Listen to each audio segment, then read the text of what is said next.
I've just got a delivery of going to be the core of my second power circuit in my box truck conversion. I will jump into that in a second. This is not a sponsored video, by the way, so this could go either way. I'm free to say whatever I want because I bought this with my own money. But I have just bought the Pecron F3000 LFP power station. I'm going to unbox it and I will explain why I'm doing this and how I'm doing this further in the video. But let's unbox it for now and take a look at what it is and how it looks, I guess.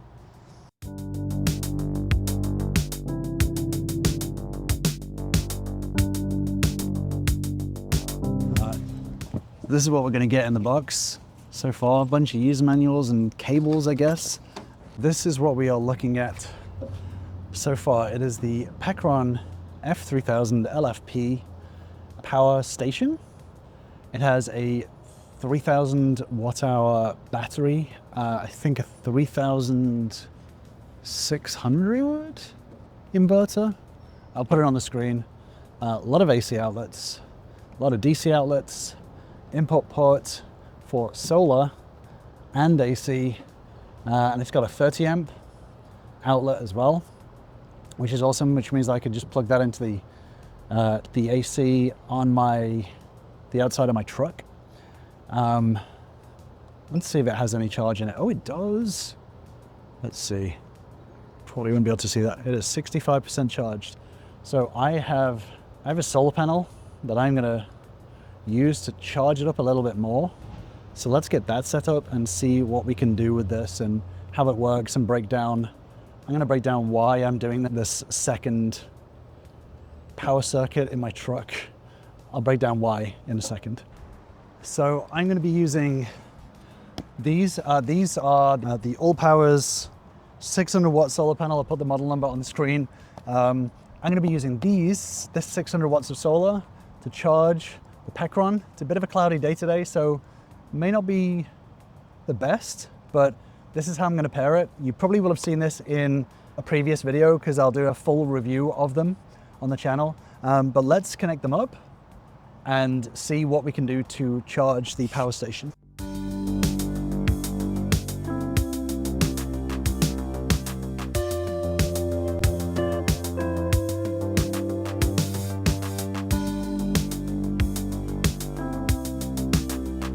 So just to sort of show you this setup here, so this is the 600 watts of panels. There is the Pecron F3000 LFP. So yeah, basically this is definitely capable of hitting the full 600, which is pretty incredible. So here's what my plan is. Here's an overview of what I'm planning on doing. Is this Pecron is going to be my second power station. It is going to be used for pretty much my office and pretty much during the day kind of stuff. I've got 3000 watt hours, which is a bunch. I've got 10,000 on my main system. And then what I'm gonna do is these panels are gonna be going through into a spot basically here. So I'm gonna have a second input of solar just for those solar panels, essentially. So there's my solar input's going to go through there, and then the Pecron is going to be stored either in the power cabinet that I have or underneath my desk. So it will always be charging during the day. I can leave these panels out for as long as I want. I'll probably take them in when it rains. And I just basically have bonus energy coming in. And then this has got its own AC outputs and DC outputs on it as well.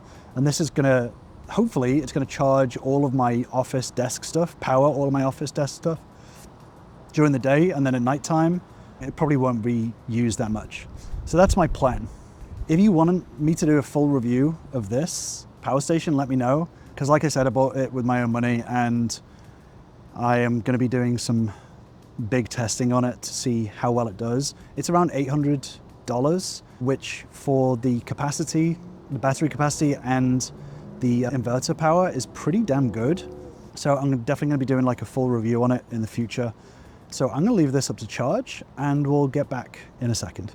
So here is what comes in the bag with the Pecron, the AC charging cable, which I'll test out in a second, and I guess the MC4 to XT60 adapter?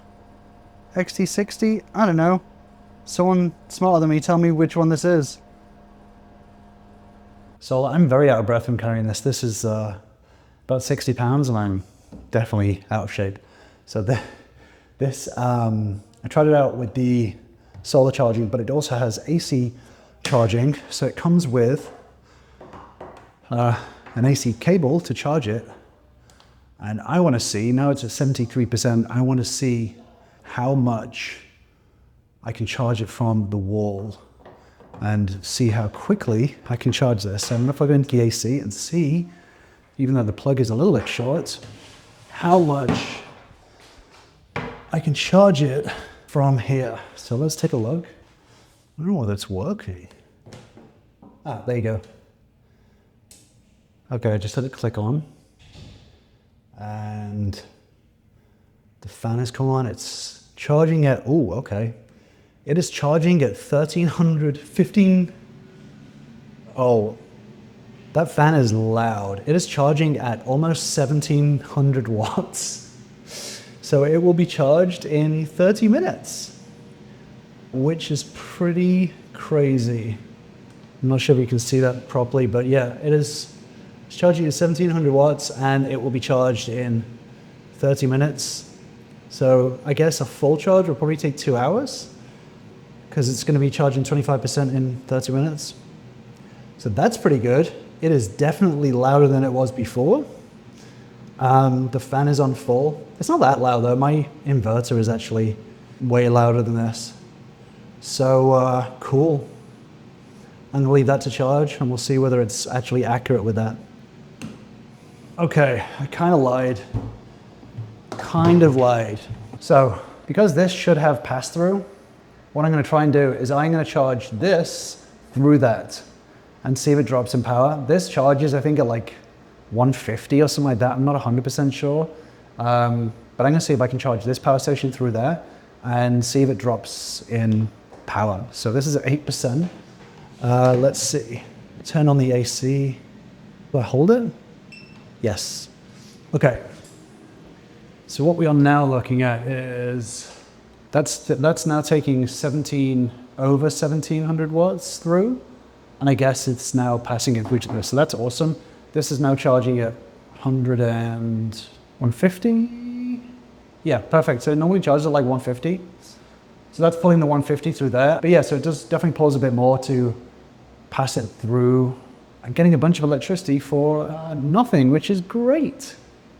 Happy to see that. So let's talk about why. I'm a sweaty mess. Let's not talk about that. Let's talk about why I'm building a second power system for my box truck conversion.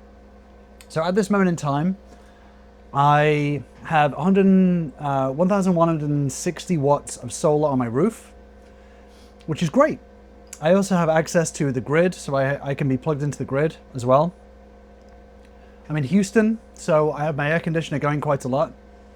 The 1,160 watts covers most, I would say 80% of what I need. Not 100%, but that's not a problem. I was considering removing all the solar panels from my roof and replacing them with higher power, more efficient, whatever, to bring it up to around 2,000.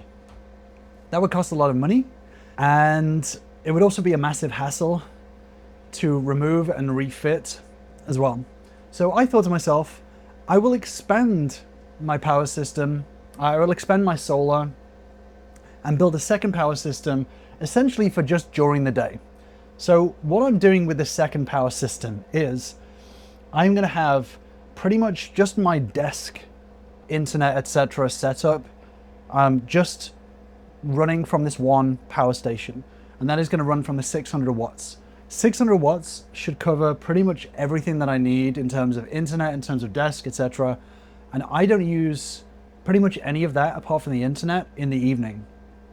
So in theory, I won't even need the battery capacity, and the 600 watts should charge everything.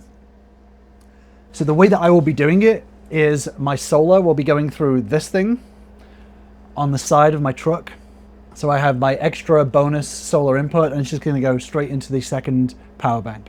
I can't put that solar panel into my current inverter system because the voltage is all mismatching and there's just going to be a lot of messing around with it. The other thing that's happened is my main power system, my inverter, is doing something weird. I'm going to dig into that in a whole other video because I'm still researching and still trying to figure out exactly what it is. But I think the source of it is my cheap inverter, and it could be quite dangerous. So stick around for that one.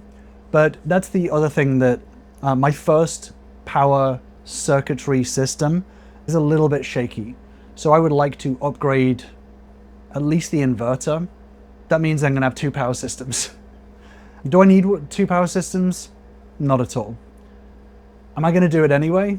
Yeah, absolutely, because I have space for it, and it will also give me the flexibility of, if my first power system breaks or something goes wrong with it or whatever, I do have a proper backup. So this second power system is definitely going to be my backup for if things just go terribly wrong. I'm going to have 3,000 watt hours and at least 600 watts of the portable solar panel if I need to. So that is what's going to happen. So my second power station is going to go underneath this desk. There's enough room there for it. So I've just kind of got wasted space anyway, so it's not even going to take up that much space. So that is what I'm going to do. I have a 600 watt panel. I have a 3,600 watt inverter, a 3,000 watt hour battery bank as my backup slash second power station. So leave your comments on that, because I'm sure people are going to have a lot of opinions on that. And my first power system has 10,000 watt hours of lithium ion battery and a 3,000 watt inverter. So technically my second power system has a more powerful inverter on it. So screw it, second power station it is. So that's my plan. Stay tuned for that in future videos.